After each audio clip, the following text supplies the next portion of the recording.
Hi everyone, Vijay here. Today I'm joined by a new addition, the first of many I hope, to the 21D family. So now we have our own resident GP. Let me introduce you to Dr. Nitesh Patel, who's just joined us. Thanks for joining us, Nitesh. Thank you. How long have you been with us now? So I've been here for about a week now. For about a week. Okay. Mind-blowingly different? Completely different to, I think, anything I've ever seen. Okay. That's interesting coming from a doctor.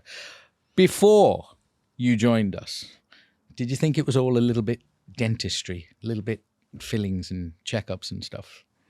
That was my entire thought. Right. I had no real idea of quite what you do. Okay. Would you say, having seen it for yourself, I assume you've seen hip replacements? I have. Yeah. Okay. What would you say this is in relation to a hip replacement? It's a similar kind of surgery in a different part of the body. Okay. So this is one of the things that I've been trying to educate people about.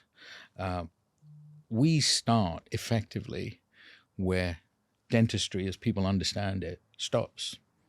So dentistry generally stops with, checkups, fillings, crowns, bridges, single implants, sometimes a bit of bone grafting, not huge volumes. Huge volume bone grafting is more risky than small volume bone grafting, things like that. So we have to rehabilitate a mouth. So we have to put the hard structure function back into somebody's mouth because what they've got is either gone or is failing to the point where it is no longer functional and there's a lot of disease. So we have to work out what we can do with what we have left, which is nothing like what they started with. Okay? And I think that's what gets lost a little bit. Now, we've spoken a few times about hip replacements and the expectations that people have when they have a hip replacement. So let's talk about them. So your life as a GP, you have sent people for a hip replacement. Yes. Why did they need it? Well, so we send people for hip replacements because their function has declined to a point where they're struggling to walk. Okay. Generally, they're struggling to walk kind of less than 100 meters because the pain is unbearable. Right. Okay. But you never sent anyone for a hip replacement to make them prettier? No, I think if anything, the scars will make them look a lot worse. Right. Okay. But how nice they're going to look at the end of it was never a part of the decision making as to why somebody needed a hip replacement. It was entirely functionality. Entire functionality. And then there will have been analyses done. They'll have taken DEXA scans and CT scans and all kinds to see the degeneration of the hip. Correct? Well, so they will have looked at X-rays. They don't necessarily take DEXA scans for degeneration of the hip. That looks more at the thinness of the bones. Yes. But they will definitely have investigated enough to say you need a new hip. Okay, and that decision as to whether to surgically intervene or not also takes into account the person's general health. So, for example, if they've got a very high BMI and uncontrolled diabetes, it would be simply a risk to operate, even if they needed it, correct? Well, of course. So they would always need to assess the risk versus the benefits of any procedure, especially if they're putting them under any kind of anesthetic or anything. However, what they need to work out is people with chronic conditions will need special monitoring and maybe extra precautions taken and actually inform that a procedure would be much riskier than, say, someone without chronic conditions. So we have a profile that I set in this company, right? So my patient profiling is fundamentally not can we do it? It is it safe for this person to have done? Are we going to hurt them through the process of doing it? And are they going to heal predictably? Now, sometimes we have to turn people away. And it's not because we can't fix what's in the mouth. It's because their general health, we don't believe, can take what we're going to do and then what we expect the body to do after we've done what we've done. But that's standardly understood amongst medics, correct? Yes. I mean, if an operation can't be performed because it's not safe or the risks outweigh the benefits, then it's not done. So when we first spoke, I told you that a lot of our patients are coming in with huge lists of medications, and we need to look at those A, why they're on them, B, the drug interactions themselves, and C, the long-term effects of these drugs on general health and well-being, the ability to heal. And I think that people forget, just like with the hip replacement, we know this bone is permanently remodeling. That is the sign of life. So only dead people have bone that doesn't remodel. All living people do, right? So we need that physiological remodeling of bone, because I think some people think it's like woodwork that we do here. It really isn't woodwork. This is really about how a person's body responds to what we does, not just what we do, you know? And just from the few days that you've been here, I know this isn't going to be weird to you because we spoke about this before, but I'm always astonished by the huge amount of drugs that people are on. Yeah, and I understand that. I think there's so many reasons for it. One of which is we have an aging population. Yep. Another, who demand a very high quality of life. Of course. They're not happy to sit in the rocking chair and waste away. I'm not. I'm in my mid-50s. I don't want to sit in a rocking chair and waste away. I want to be active. I think that everyone would want a good quality of life. It's something that, as a doctor, we always try to strive for people to have. And sometimes medication is a way to help them do that. And as a doctor, as general practitioners, we always want to try and help. And often trying to help is prescribing medication. And that's why we do. And that's why you see patients with larger lists of medications. But even with all these medications, still the patient's buy-in to taking better care of themselves, like watching what they eat, exercise, good sleep, these make huge differences. Am I right? Astronomical. Well, for me, part of the problem when I'm looking at people who've reached out for help with us is I also need to understand whether the patient is going to take better care of themselves, because they're under the false illusion that somehow our work is the unpredictable thing, when actually it's their body that's the unpredictable thing, not really what we do. And I'm sure it's exactly the same thinking for orthopedic surgeons, correct? Well, yes. So generally, each surgery is predictable.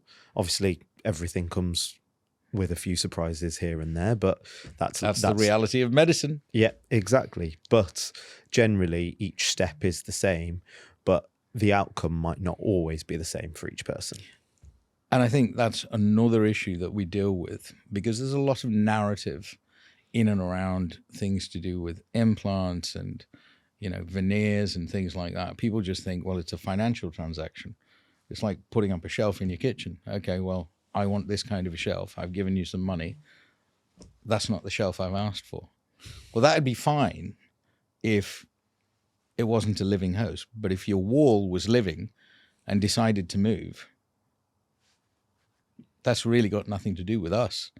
That's the wall itself deciding that it's not going to play ball. And it can happen. Is there any such thing as 100% in any surgical intervention in medicine? I think in anything to do with medicine, there's never 100%. I think it's something that's drilled into you from the second day of med school. The irony of the situation is, in my field, in implant field, and there's so much literature about the success rates of osseointegration of implants. So we have to separate the the biological part, which is where the implant goes into jawbone, and it's the jawbone that does all the work, and the way the jawbone holds onto those implants is 100% down to the health. Okay, maybe not 100%, 90% down to the health of the host. 10% is down to prosthetic design, but really it's almost always host health. That's the variable as to whether something stays or it doesn't. So it's a very essential part of the calculation. And the other one, obviously, is load distribution. How those loads are distributed through those fixtures into the bone and transmit through the jaw. We're not growing new teeth. And people seem to think that we can just do anything. No, we can't. But I'm assuming that you've never heard of somebody having a hip replacement and suddenly running faster than Usain Bolt, have you? Well, no. I think there's very few people in this world that can run faster than him anyway. Yeah, but I understand the premise. If they could even run, that would be a surprise to a orthopedic surgeon who replaced hips, correct? Not necessarily. I think there are some hips that are given to kind of some younger people, and they are expected to do more. But I think, I'm talking about over 50s, I think over 60s with general reduction in mobility anyway. I think overall, the aim for this kind of operation would be to improve functionality. Right. So that's exactly what we're about. And I think this is where it gets lost. I think there's a lot of white noise in the industry talking about, shapes and colors and shades and whatever. For us, the order of things, and we spoke about this when I first met you, I want to eliminate disease wherever humanly possible. And I'm going to try everything I can. If I can't eliminate it, I'm going to greatly reduce it. That is crucial to me, because you and I both know this. If there are bugs sat in the gum and in the jawbone, chronically festering, it's going to enter the bloodstream. And there's plenty of clinical papers written about the link between periodontal disease, heart disease, and dementia. So we know what the answer is. The answer is reduce or eliminate that bug load. That is a health thing. That's far more important. That's a thing that determines longevity, not how pretty you look today, right? And then the other one is stabilization of function. In your time as a GP, how many patients have you seen are suffering from poor digestion because they can't chew their food properly? And what are all the things that you've seen manifest from that? Well, I suppose suffering from poor digestion, we see, and it comes to light in a whole host of different ways. Different diseases such as gastroesophageal reflux. Heartburn. Pardon? Heartburn. Sorry. And let's keep it to a level where everybody understands. Heartburn, things IBS. Yeah, that's a biggie. Different, chronic constipation or diarrhea can be caused by poor digestion, or starting from poor oral health. I mean, we've discussed in the past the fact that food needs to be chewed and chewed properly for good absorption of all the nutrients in the food. And without that, you struggle to absorb the food, and you struggle to absorb the nutrients of it. One of the things that we try and educate patients on, and it's really difficult to do. We get so many inquiries every day where sometimes patients, they're not even bothered about the level of underlying disease that there is that's actively destroying their body. They just want it to look a certain way. And it's just, A, it's not possible. And B, more importantly, I'm like, are you paying attention to the right thing here? This somehow seems wrong. We are a healthcare business. One of the reasons, and we discussed this when you came in, one of the reasons that 21D exists is to stabilize function for people and improve their health. 21D was not created to make pretty teeth. We will improve aesthetics by aligning stuff and make it fit your face. Beyond that, honestly, this is not what we're about. What we're about is health and stabilizing function. Disease-free or easy to maintain state that prevents the very diseases that got you in the chair in the first place. Because if it was bad when you were younger than 50, it's going to get much worse when you're after 50. Because you and I both know this. The degeneration is quite quick. Definitely. On the other side. Of course. So we have to think about our patients. And I've got patients who I treated 20 years ago who are in their 70s now, 80s now, 90s now, hundreds now. They can't move their fingers. They've got arthritis, but we designed it so it's self-maintaining. We gave them the best chances of keeping fixed teeth. We've just never seen as many people in their 80s, 90s, and hundreds as we've got today. Am I right? No, yeah, of course. We've got an ever-aging population. Yeah. So we're seeing things that we've just never seen before in medicine. And we're having to deal with them, but we're also having to plan for them earlier. Because we're looking at people now going, okay, well, you're 50 now. You're probably going to be around when you're 90, which means whatever I'm planning for you has got to have a chance of getting 30 or 40 years down the line. And that's not focusing on what it looks like. That's focusing on how well it works with the body. You went and spent some time with Isabella. Yes. What was that like? Oh, well, it's always enlightening to spend any time with Isabella. Right. So, I mean, we've spent time kind of in a meeting room to try to kind of understand how 21D and the ethos of 21D and how best a medical professional, more kind of medical doctor rather than a dentist, can help and help in the organization. But also I went to watch one of your surgeries that happened.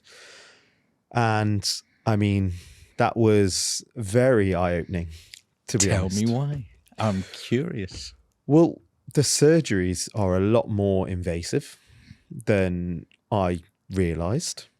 Well, you just didn't think we could be doing things of that level in dentistry? To put it politely, yes. Yes. Okay, that's a big thing. I hear this a lot from doctors, especially the orthopedic surgeons. When I play them a video, they go, "Oh my God." You do a lot more than I ever envisaged, to be honest. And the surgery, does take quite a lot of work and planning and precision. And I'll leave that to you. Yeah. It's a lot. But part of the part of the procedure that happens and the kind of needing to take away some of the bone. Well, it's the disease stuff we're taking away. Well, it's not healthy stuff we're taking away. It's disease that we're removing. Of course. But in the way that you're doing it, that's, it's not a small process. And you're doing a lot that I just didn't ever really understand. So are you going to help me educate our medical colleagues as a doctor speaking to other doctors going, this isn't just some fillings.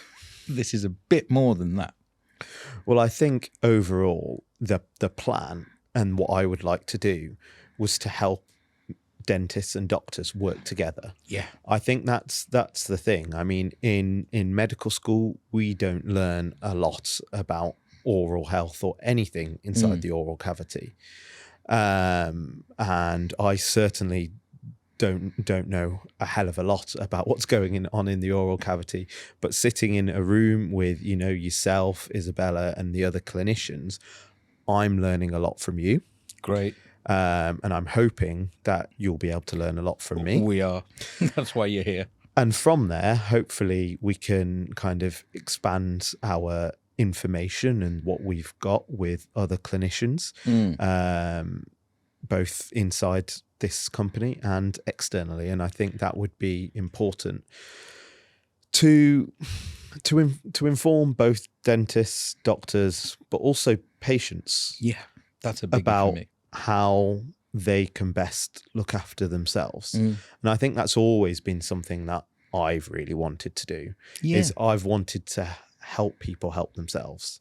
And I think that's what a lot of doctors, dentists want. Yeah, but isn't that generally how medicine is most effective is when we educate our patients to just take better care of themselves. Of course, but it can be so difficult to do. Especially with kind of the time pressures and things in primary and secondary care. You've seen it on the news, and it's just so difficult to do.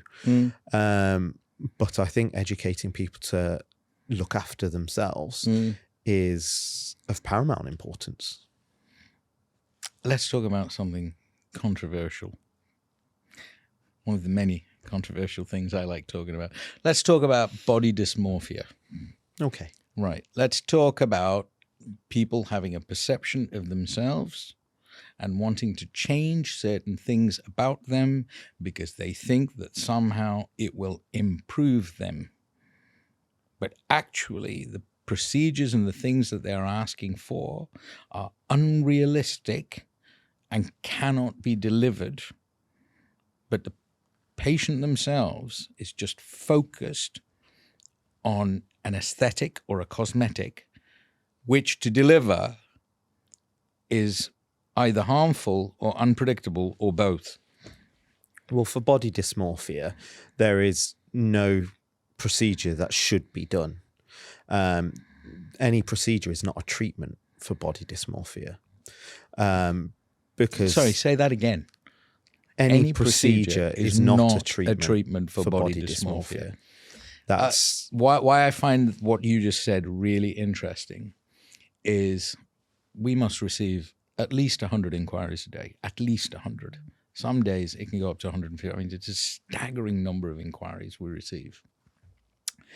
There's about 20% of people daily who every single day I can see very clearly that they don't need what we do.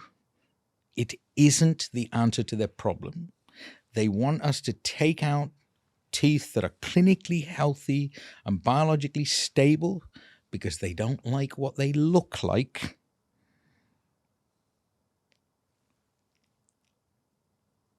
And I'm the guy that has to go, listen, mate, you don't need what I do.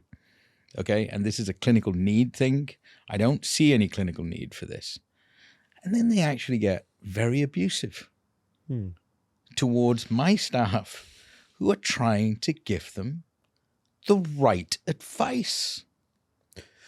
Yes. Well, I think what we're doing and what I think you've explained today is we want to improve people's health. Yes. And improving people's health is not removing healthy body parts. It's not removing healthy teeth. And I've said this before. It's actually surprised me being here at how many people have, you say no to, essentially, because they have healthy teeth. And that's, or what they need isn't what we do. No, exactly. What they need would be to see a dentist to help their current dentition. Yes. What we don't want is to remove healthy bone, healthy teeth, because a prosthetic, as I'm sure you've said many times, is here to try and help, but it's not ever going to be a substitute for replacing good, healthy teeth. But is there any prosthetic out there that improves on biology's best? No. Fine. Okay. But for some reason, and this is an ongoing thing, I think I've spoken with my profession about this, and they go, well, it's what the patient wants. So, okay, it's what the patient wants. Your job, my job as a clinician, is to work out whether it is clinically justified and it is actually going to improve the quality of their life. Not just on one parameter, oh, I feel better. On all parameters, okay, you might feel better, but do you understand the consequences of removing perfectly good body parts that shouldn't be removed? Okay, you feel better today. So another thing I deal with, another 20% of people that reach out to us right now have gone and had elective work done. And I don't want to vilify people going abroad, but they haven't just had it done abroad. They've had it done here too. It's not even been 5 years. The whole lot's falling to bits. It was poorly planned, poorly executed. There was no maintenance plan. There was no discipline on either side, either the clinical side or the patient side, about what is involved to take care of this level of work. And they got some nice Instagram pictures out of it for 6 months. But they've been in pain ever since. And now they're here. And then they go, okay, if I give you some money, make it all go away. You and I both know this, that in elective surgery, to redo it, how much more complicated is it than doing it the first time properly? Oh, yes, it's a lot more. I mean, redoing any procedure is going to be more difficult because obviously you've got to change what's already happened. And the body will have adapted to what's already happened. Correct. Which then makes it more difficult. Definitely. And that's another group of people where I have to turn around and go, I'm sorry, what we do is not right for you. And they get upset with us. Oh, you're rejecting me. I'm actually doing it for your own good. I'm telling you now to do the thing that you didn't do the first time round, which is before you rush into something, think. Because if you hadn't rushed into that, we'd be in a different reality today. But because you did rush into it, we got, 3 years down the line, and now everything is about to catastrophically fail. And everything's a lot more unpredictable than it was back then. Yeah, we're not going down that road. So that's another group that have a go at my, oh, you're rejecting me. No, for your own safety. It's always the same. It's for what we know is right for you. We're not guessing it. It's not a two-way conversation. And then we spoke about another thing about hip replacements. So it's probably the closest thing to what I do in medicine, right? So it's something that a lot of people need. It's something that's regularly prescribed by GPs like yourself. It's something that's regularly carried out in hospitals. Let's talk about the stats behind them. You said something interesting. What does an orthopedic surgeon say as standard to someone who has a hip replacement? So just to kind of go back a little bit on what you've said there, what a GP will do is a GP will refer a patient off for an assessment by the orthopedic surgeon. Yeah. And the orthopedic surgeon, ultimately, who does the operation, they will decide on whether a patient needs an operation and whether it will be a benefit for them.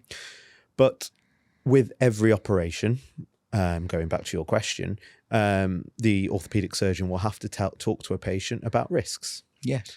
And the risks of any operation. Any operation. But that goes with anything in medicine. Apparently not in the mouth. Everything in the mouth is just supposed to work every single time, all the time. Well, I can't vouch for that. But anything we do, and we always have to say it when we can, consent a patient for anything, is anything that we do comes with risks. And the risk can be small. The risk can grow to kind of a small infection to a larger infection. Ultimately, obviously, the ultimate risk would be someone dying in any procedure or any. That's always something that we have to. It's minute, but you have to tell everyone. You have to think about. That is the law of this country. There are other countries, interestingly, what I've been to, where they never mention it. And I remember having this conversation with a guy who was quite high up, where he said to me, his words really made me laugh because I come from Britain, right? And here you have to explain absolutely everything, even the thing that's the least likely to happen. But if it's like 1 in a billion chance that it can happen, you got to tell them, right? So he said, well, why would I tell them? It will just scare them all. And I just went, right, okay, I'm definitely not in the UK. That I know. He just went, well, why would I tell them? You just put everybody off. I'm like, but you and I both know that there's a very small chance of anybody having surgery and dying. And he went, well, yeah, But why would you tell them? It was the way he said it to me was like I was stupid. Why would I tell them? You know? And I was like, okay, there is a complete difference in the mindset. So all surgery carries risk. There is no surgery that doesn't carry risk. It doesn't matter how small or how big it is. They all carry risk. It's just the quantum of risk that varies. But risk-free surgery doesn't exist. At all. At all. Right. So that's number one. Number two, talk to me about...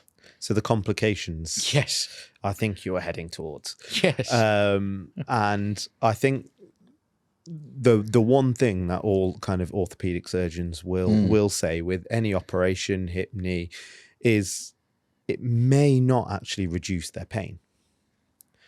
One of the primary reasons someone would go for a hip operation would be because they've got reduced mobility and they can't walk. So you would want to reduce their pain and allow them to walk more. But we can't guarantee that. And that's you know, one of the risks is you can't guarantee better functionality. Obviously, the vast majority of the time, you are going to get improved functionality. But you can't guarantee it. But you can't guarantee it. Right. I have seen in practice patients who have returned in more pain, having had an operation, and said to me, you know, I wish I hadn't have had the surgery. But that they are obviously in a smaller number, but much smaller number. Yes, a ridiculously amount smaller. Okay. You know, the numbers are minute, but that is a risk with anything. Would it be fair to say that the medical profession still doesn't understand the most complex organism for us, which is a human body? I would say the medical profession, we all have our own specialities and we all are, you know, we all have experts in our speciality. Knowing a whole body is so complicated. It's going to be difficult for anyone to know everything about it. And how anything's going to predictably just be that every single time. Well, I think, as we've said, nothing ever happens every single time. Talk to me about the adaptive process for a patient after a hip replacement. Well, after any kind of surgery, hip, knee, or kind of anything, often a patient should always have some sort of rehabilitation, whether that be kind of with physiotherapy or kind of anything else, in order to adjust their body, to their new joint. Because it's very difficult once you've had an operation, anything changes and you've now got to adapt. How variable is adaptation from patient to patient? And do you think there is a clinician in the world that can predict a patient's adaptation to any new medical device, orthopedically, for example, after surgery? Like they can look at it and go, you'll be working perfectly in 2 weeks. Do you think that exists? I don't think any clinician would ever say that to anyone because you've always got that risk. We have some patients who take longer than others to adapt. And I keep saying the same thing. I can't predict how long it's going to take you to adapt. I can't predict how your tongue or your lip is going to respond to the prosthesis. No one can predict it. You just need to be mentally prepared that you're going to have to adapt. Okay?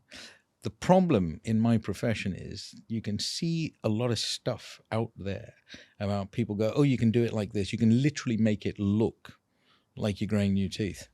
I've been doing this for a quarter of a century, and I can number on 2 hands the number of people where the architecture was so intact that I could literally make it look and feel like they'd never lost their teeth. That's 2 hands. I'm talking tens of thousands of patients. The vast majority, by the time they get to us, the architecture is so decimated that I have to rebuild it with artificial materials to replace lost bone, lost gum, lost teeth. And no, we don't do it with bone grafting. So we've got this nonsense in my profession where huge volumes of bone graft are somehow predictable. We know that transplants are not predictable, correct? Yeah, I mean, nothing's predictable. And we can predict as much as we can, but you can't guarantee anything. I had conversations with kidney transplant surgeons, liver transplant surgeons, heart transplant surgeons, and orthopedic surgeons. The kidney guy went, yeah, I'll be lucky if it works. The liver guy said exactly the same thing. The heart guy went, I'll be glad if they wake up. And the orthopedic surgeon just looked me dead in the face and went, you can't grow a new bone. Because if we could, I'd never do a hip replacement ever again, because I'd just grow a new bone. And I'm sort of like, okay. So there's patients getting information online like, oh, do this bone grafting, do that bone grafting. Okay, you might increase volume. But you and I both know re-establishing a blood supply into something that's dead or non-existent, that's the real difficulty, right? Yeah, of course. Re-establishing a blood supply, I mean, once it's dead, you can't. It's gone. I mean, just taking it back to my field, say, for complete the other end of the body for yourself. So, say testicles. One testicle, if its blood supply is cut off, has about 6 hours. Once that 6 hours is up and there's no blood supply, that testicle is unfortunately lost. And even if there's blood supply returned to it, there's nothing you can do. And the best thing to do would be to then remove that testicle. I get some hilarious conversations sometimes where they go, I went to see someone and they said that they can grow new bone. So I always say the same thing. I'd be like, so why are you here? Clearly you went to see somebody who can perform miracles. I can't perform miracles. I can only work with what I've got left because it's the most predictable and I need to be predictable for your benefit. Okay? And they're like, yeah, but they said. I'm like, okay, fine. They said it. Oh, sorry, you're expecting me to join in the delusion. Yeah, we're not doing that. I'm a scientist. I know exactly what you just said. Once blood supply is gone, once it's been lost, it's a bit like regenerating wasted bone.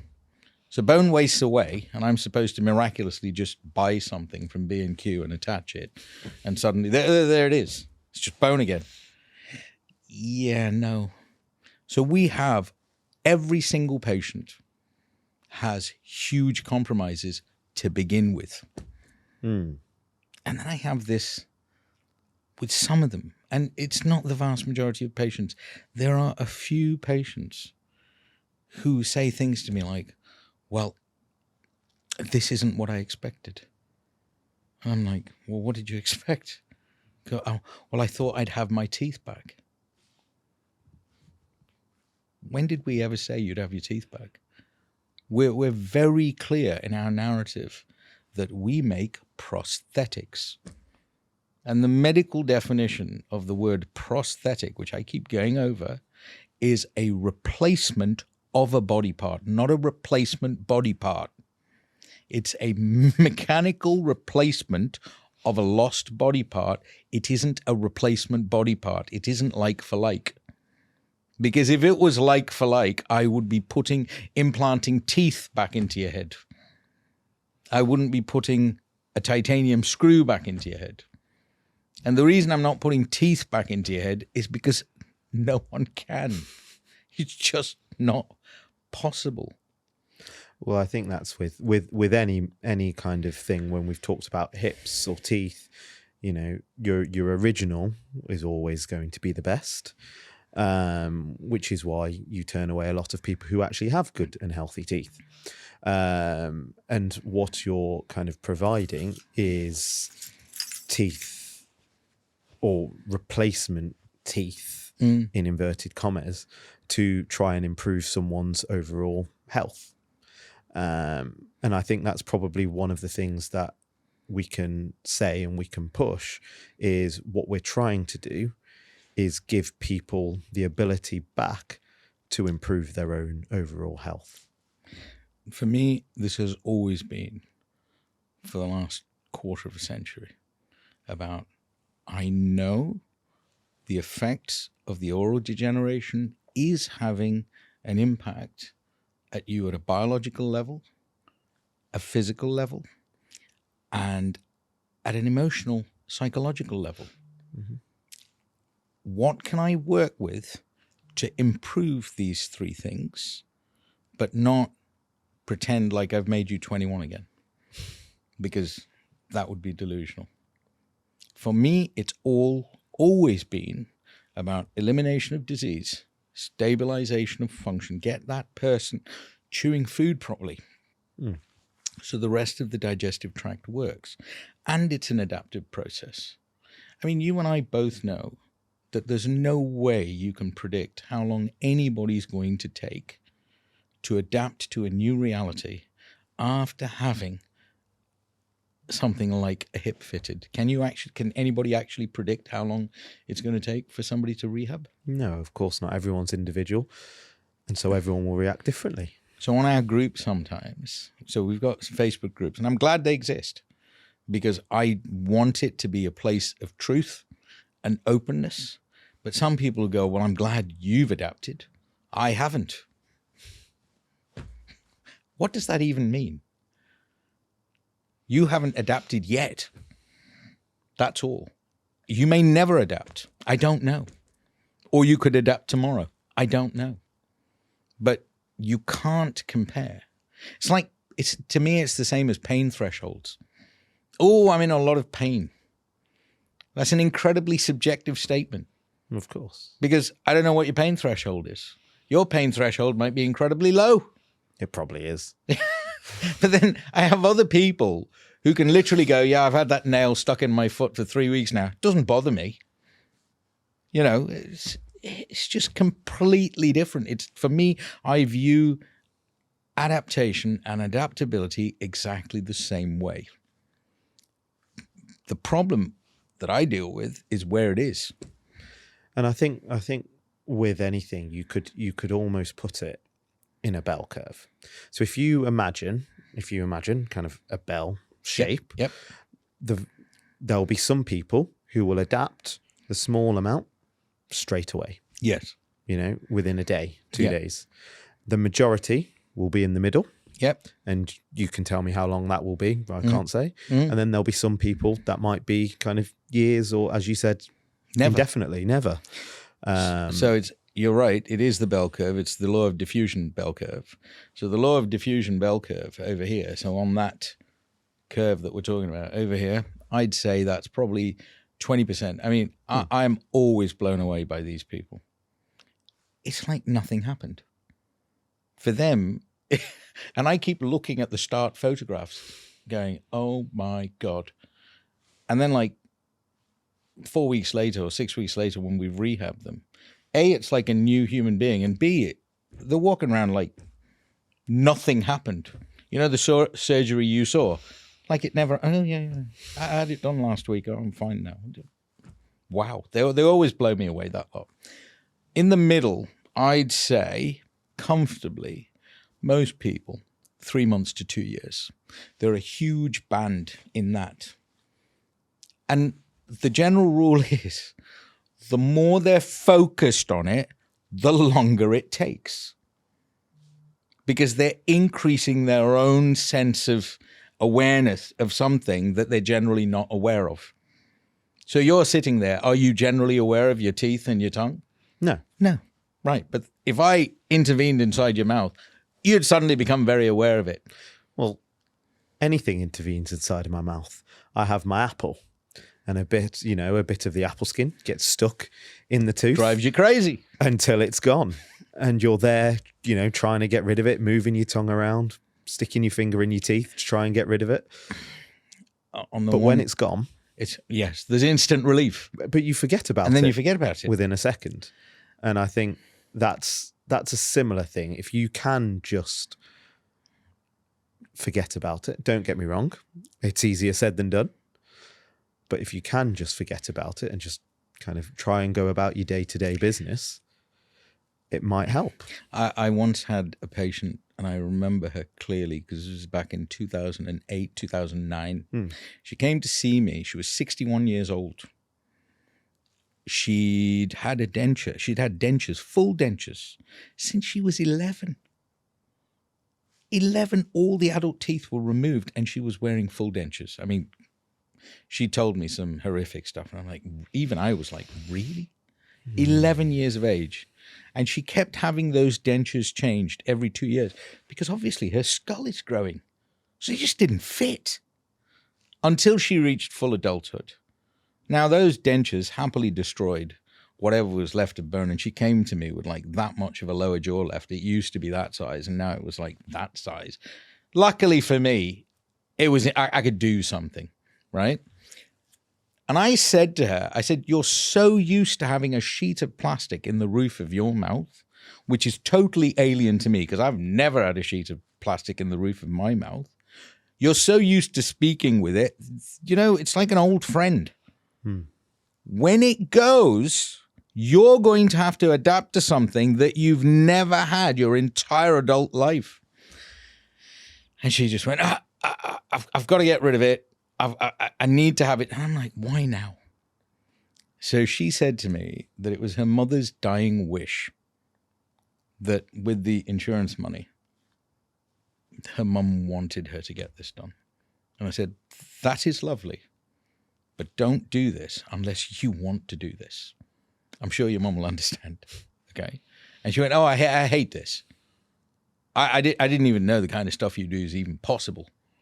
So I'm mentally prepared. I said, but don't underestimate. I'm going into the unknown. I've never had a patient who had all her teeth removed, adult teeth removed when she was 11, and she's now 61, and she's coming to see me for help. So I was like, okay, fine. So I did her job. It was a very complex job, but we managed to get her into a fixed state. And I was really proud of the fact that she had fixed prosthetics. Nothing moves inside her mouth after 50 years. Adaptation, I'm speaking funny. It's all I heard. For years, 2 years. It's all I'm speaking funny. This isn't going away. I'm speaking funny. I'm like, woman, I told you this before we started. You have fixed teeth. How's your chewing? Oh, I can eat anything. My life's much better. I eat apples like they're going out of fashion, so it's not all bad. She went, no, they're great. I'm speaking funny, and I can't stop messing with it with my tongue, and I'm looking for the palate, and I'm trying to flick it out like I used to do with my dentures. I'm like, what do I do now? 2 years on, her friend from Bristol comes up. She was up in Liverpool. So her friend from Bristol comes up. The pair of them decide to go on the lash. A 3-day bender. These two. She phones me up the following week. She goes, I can speak fine. And I didn't know about the bender thing. I just went, what? She said, so I said, tell me exactly what happened. Right? Because I was scratching my head going, come on, what is this? You've literally been phoning me every 2 weeks for 2 years. And you're just ringing me up now going, yeah, I'm fine. Yeah, my friend came up on Friday. We started drinking on Friday at 6 p.m. Came in late, Saturday morning, slept till about 2 in the afternoon, had a late lunch with the girls, a few bottles of wine went down, went out for the evening. Same again. I said, oh, right. So you've been hammered for 3 days straight and you had no mental bandwidth whatsoever to think about your teeth. They're not teeth, prosthetics. And by the time you got over your hangover and your headache, you hadn't thought about them for 5 days. And the tongue literally found its place. Never moaned about it since that day. She still comes in for annual maintenance over at Evo now. Nothing. Fixed, rehab. I can't predict it. No one can. But people have to answer their own questions. If you're not ready for the work that you need to do on the other side of the revision, don't come in. But what we would say is the work isn't going on a 3-day bender. We wouldn't advise Oh, no, that. no. Okay. I'm not recommending people go on benders. Okay. But I am using it as an example of what happens when people just stop focusing on it. When they just leave it alone. I know it's so, the difficulty is it's the mouth and it's the tongue. It's the orifice where we put food in. It's the orifice we speak through. It's the orifice we smile with. Everything's going on here. At least with the hip, you can sit down and just take a load off. You can't really do that with the mouth. It's a communication tool. It's a mastication tool. It's everything goes through there. And the tongue, it's the nosiest muscle we have. It just can't leave anything alone. You know this with your Apple story. Yes. No matter how hard you tell it to leave it alone, it's got a mind of its own. And I keep saying this to patients, and we keep saying this before they book in. We say this when they come in. Are you ready to make the journey and put in the effort and the time that is needed for you to adapt to a new reality of prosthetics? Yeah. And then they go, I'm biting my tongue. Yeah, you've got teeth where you haven't had them for 20 years. Of course you are. But it'll calm down. Don't phone me tomorrow and say I'm still biting my tongue. Give it some time. I don't know when. I can't predict it. And our prosthetics are designed for making sure disease never comes back to the degree we found it to begin with. So the engineering of it is incredibly specific, not negotiable. We're not there to make it look like magic coming out of the gum rubbish. We need the body to be able to clean that 24 hours a day. And I need to know that whatever food you're putting in your mouth, the particle size is 3 millimeters or less by the time it hits the esophagus, because you and I both know if it's bigger than that and it gets to here, how much acid is the body producing? Well, I mean, we know it's producing a lot more acid than it needs to. And those problems lead on to GPs dishing out omeprazole for fun and IBS treatments, correct? Well, yeah, excess heartburn, we need to try and help as much as we can. How big a problem is that now? Yeah, a lot of patients of all ages come to us with heartburn and kind of IBS symptoms, all ages. I'll tell you something, right? Over the last 30 years, the amount of terminal dentition and dentalism has gone up. The amount of heartburn issues has also gone up. Do you think they might be linked? I mean, there's definitely got to be some correlation there. There's got to be some correlation. Not chewing the food properly, eating high-calorie dense food that don't require much chewing. Do you think it might be making the obesity crisis worse? Well, I mean, some of the things what you specifically said there was, high calorie food that doesn't require much chewing. That's a whole topic we could go on to at some point.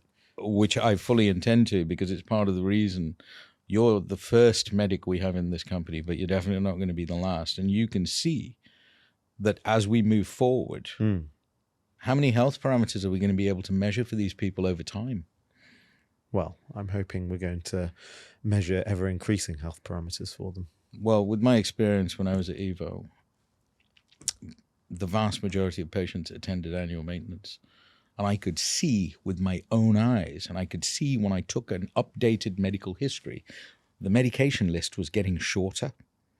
That's a good thing. That's a good thing. Omeprazole vanishes. They suddenly don't need omeprazole. Blood pressure improves, funnily enough. Better digestion, improvement in blood pressure. Not eating high processed crap might be a reason. Huge amounts of salt, huge amounts of fat suddenly disappear from the diet. It's all good for blood pressure, I assume. Of course, but that's one of the things that we want to do, isn't it? We want to help educate. It's not just about replacing their teeth. Yeah. It's not about that. Never has been. It's about improving their overall health by helping people make informed decisions about their food, what they're putting into their body, their own fuel. And that will overall help, hopefully, reduce their blood pressure, improve their lifestyle, and improve them overall. And I think that's part of where I see my job role and similar medics like me joining to help will be to help that happen. I don't see a difference between good oral health and good general health. I don't think the two are exclusive. I think the two are linked. Well, I would say that with all health, I think if you can say health, it generally should be linked. We talk about how physical health affects mental health. We talk about how mental health affects physical health. But in which case we can also put, dental health all in that field. 100%. Because at the end of the day, it's all one person, it's all one body. It's not like your head's chopped off and put somewhere else. It's all linked, it's all connected. It's the beginning of the digestive tract. Well, exactly. That's one hell of a clue. Everything we shove in our body goes through here. And there is a mechanism in here to deal with that stuff before it goes any further. And if that mechanism isn't working properly, this is probably not working properly. It's not rocket science. The number of patients that I'm seeing on all these conditions, ever increasing number of conditions, ever increasing number of pills. Now, I'm not saying that oral health is the root cause, but I am saying that I wouldn't discount it as a driver of poor general health. If you've got poor oral health, it's definitely causing poor general health. I wouldn't discount it. Well, no, I would agree. I definitely wouldn't discount it, because poor oral health will definitely affect what you can eat. Yeah, I want people to be very clear. I don't care what anyone else does with their implants. Our motivation is your health first and foremost. Biological, psychological, emotional, physical. We're not bothered about anything else. If we can't get the bugs under control, if we can't stabilize the function, then what color anything is? I mean, really? And as for the shades, I've always said this. The color of a patient's teeth is actually set and determined by the best engineer of all, which is nature. Sticking something on the front of it is not a clinical thing. It's not a clinical reason to do something. So I prefer to work with what should go on your face. That's it. Now, you can have opinions around that, which are subjective, but they're definitely not scientific. And in this company, we work to scientific rules. And moving forward, one of the things, and we've spoken about this before, so we've got patients coming for annual maintenance every 12 months. I've spoken to patients. So we ask for simple things like, can you get a blood test done? Or can you get us your last set of blood results? And they're like, well, no. I'm like, well, why not? Oh, I can't get in to see my GP. And we know the reasons why. They're all overworked, the poor sods. Can't get in to see my GP for 12 weeks. And to be honest, I don't want to either the GPs. I just want to take our own blood tests and analyze them ourselves. Have you and your colleagues have a look at them and tell us how well they're doing. And then I want to measure that over time. I think we'll be astonished at what we see in terms of patients' overall health 10 years after we rehab them. And as for longevity, I made a video with my mum in it. She had her implants done in 1985 in probably the most analog time the world existed in, right, compared to now. They're all still there. The orthopedic surgeons were blown away when I was talking to them about survival rates of implants in quantums of decades. They were like, really? I'm like, yeah. That's why one of your mates, an orthopedic surgeon called Professor Brannemark, went into the mouth. Because even he was astonished at how well it was working in this environment if you followed the rules.